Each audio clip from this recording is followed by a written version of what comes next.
Welcome to the channel. It's your host NGE, and we back with another crazy video. And in this crazy video, we got a crazy ass Gen Z modern woman that's going viral for being an actual psychopath. Psychopaths, in case you don't know, have something wrong with their brains that prevents them from feeling a lot of empathy. Starting to sound like your ex, huh? This video is educational, so you're gonna learn the difference between a psychopath and a sociopath. You also gonna learn about what this psychopath thinks about the concept of love and how she manipulates everyone to her benefit. And finally, what type of man that she wants and what she brings to the table in a relationship. Could you imagine having little psychopath kids running around?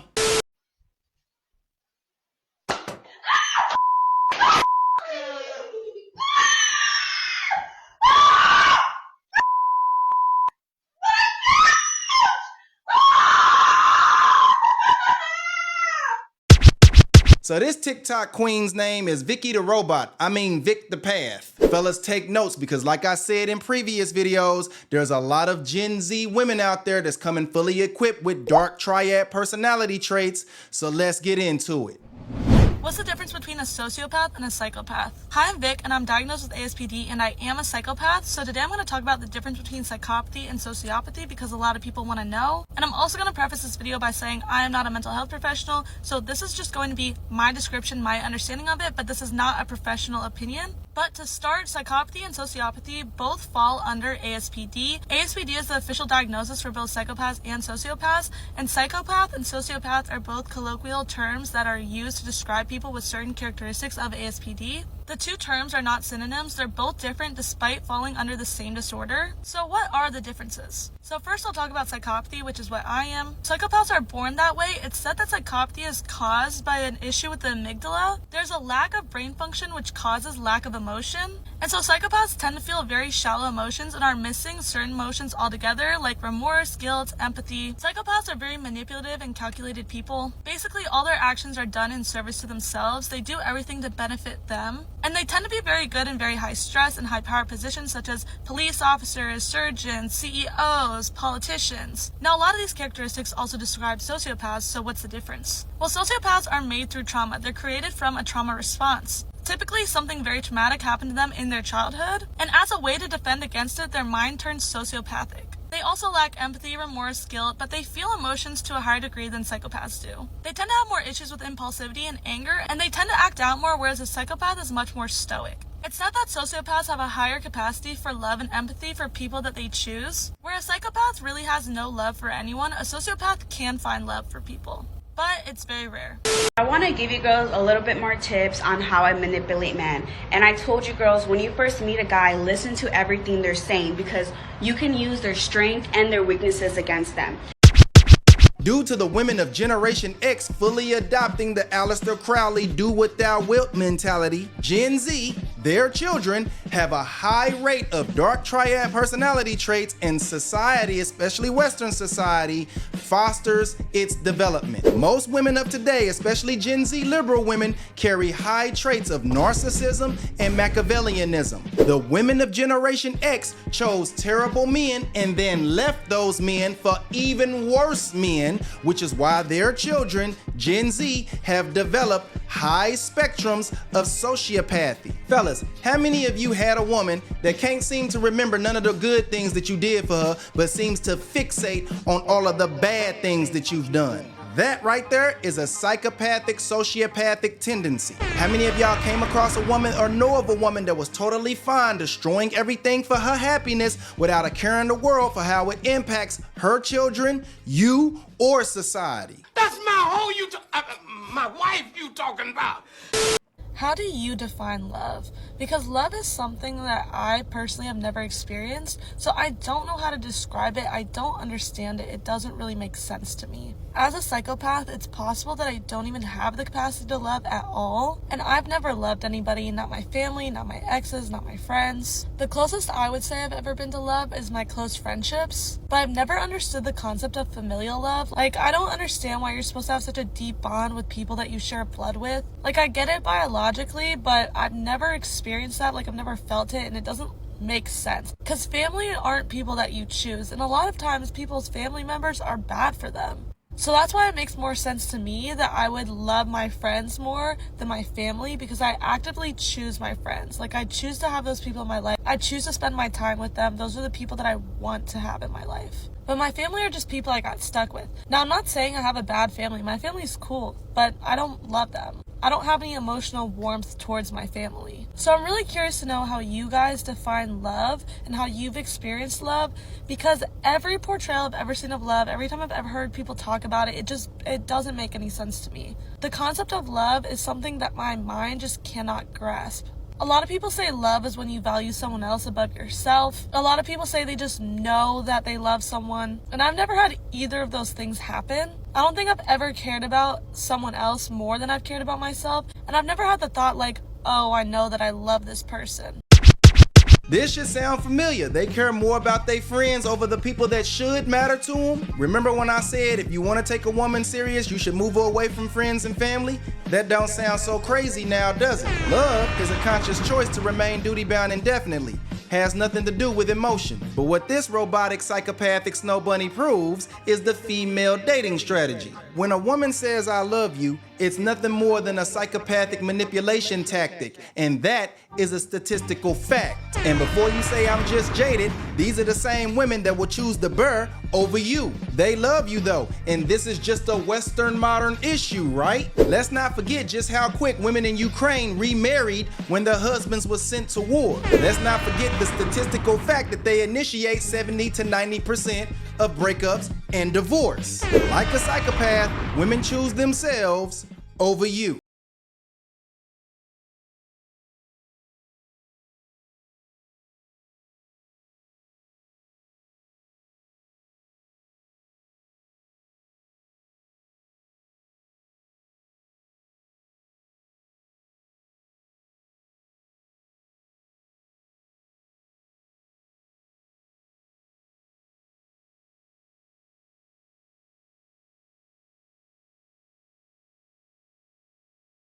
Developing romantic interests in others. If you don't know me, hi, I'm Vic, and today I'm going to be answering this question right here, whether I can develop romantic interests and what attracts me to my romantic interests. And the answer to this is yes, I can be romantically interested in people. I actually started being romantically interested in people at a very, very young age, and I've had a lot of romantic interests throughout my life. Now that being said, I've only been in 2 official relationships, and I've never been in a long-term relationship.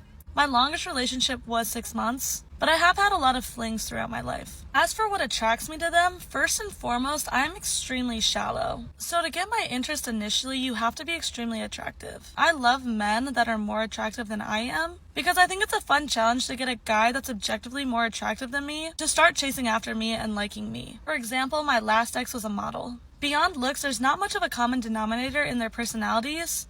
All the men that I'm interested in tend to have very different personalities, but all the men that I'm interested in treat me very, very well, and they're not dramatic. I don't tolerate disrespect in my relationships, so when a man's disrespectful towards me or does me wrong, I cut them off very fast. I don't play games with men, it's either you want me or you don't. So when I see a guy that's not sure about his intentions with me, then that turns me off really easily. Also, people who are overly emotional and dramatic also turn me off. It's not that a man can't have emotions, it's just that if he doesn't know how to regulate his emotions, then that's someone I can't be interested in. So essentially, if a man's very attractive, he treats me well, and he's easy to be around, then I find him attractive. But wait! There's more! What do you bring to the table in a relationship as a psychopath? So this comment's coming off of a video that I posted where I talked about my really high preferences for men. And a lot of the comments are asking, well, what do you bring to the table? And a lot of them are coming from a place of butthurt men just trying to ask that question because that's the comeback. But I think some people, like this commenter, are genuinely curious what I bring to the table as a psychopath because I don't have the emotional capacity to love or support a partner emotionally. So what are the actual benefits of dating me? First, I'm going to answer this through the lens of my psychopathy, and then I'll just go into more broad, general terms of myself. So as a psychopath, I am very motivated by outcomes. I want the best possible outcome for my life. I want all the things that I want. I want to be successful at everything. So as my partner, I also need to have a partner that's successful at everything. And so I will ensure that my partner is successful in life. My partner reflects on me. So if my partner is failing at any aspect in their life, then that reflects poorly on me, and I don't want that. So I'm very motivated to help my partner maximize all aspects of their life. This can mean career, this can mean social aspects, this can mean looks, this can mean mental health, this can mean intellect. I want the best of the best, so I'll make sure my partner's the best. I understand how to be successful in life to a higher degree than most people, and so I can share that knowledge with my partner, and that's very valuable to them. I might not have all the emotions to go along with it, but I'm still good company. And if you don't believe me, go watch all the videos I have with my friends on my page. All my friends speak very highly of me. Now, on a more generic metric level, I'm a very valuable woman. I'm pretty, I'm smart, I'm put together. I have 2 lucrative careers, my day job and my social media. And that's not to say that all the money I'll bring into the relationship is a positive, because a lot of guys like to say, oh, the amount a woman makes doesn't matter. And in my relationship, it probably won't matter because I don't like spending money. I like money being spent on me. But that's to say, I don't want somebody that's making less money than me, so I need to be with somebody who's making a lot of money, and I'm allowed to say that because I also make a lot of money. And some extra bonuses, I'm athletic, I'm musically inclined, I have a good immune system, I'm in good physical health, I'm artistic, I'm educated, I have a high sex drive, I'm a good cook, I'm good at socializing, I'm a very well-rounded and high-value person,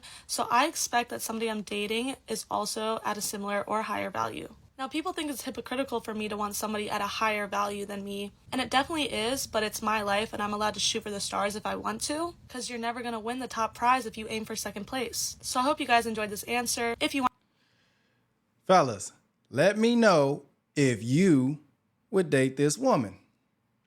Leave it in the comments.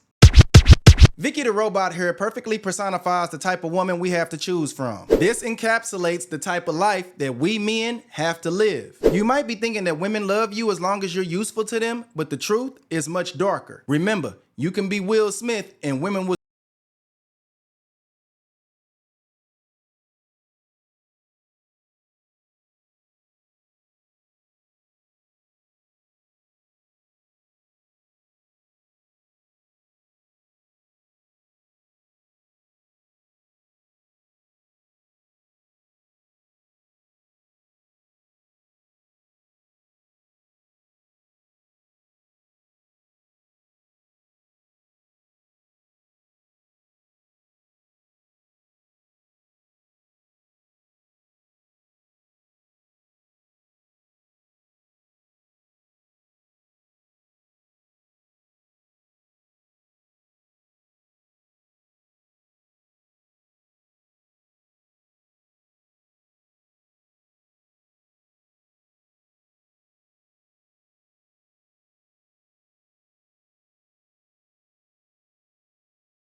But anyway, man, that's the video for today. And if you enjoyed the video, be sure to like the damn video.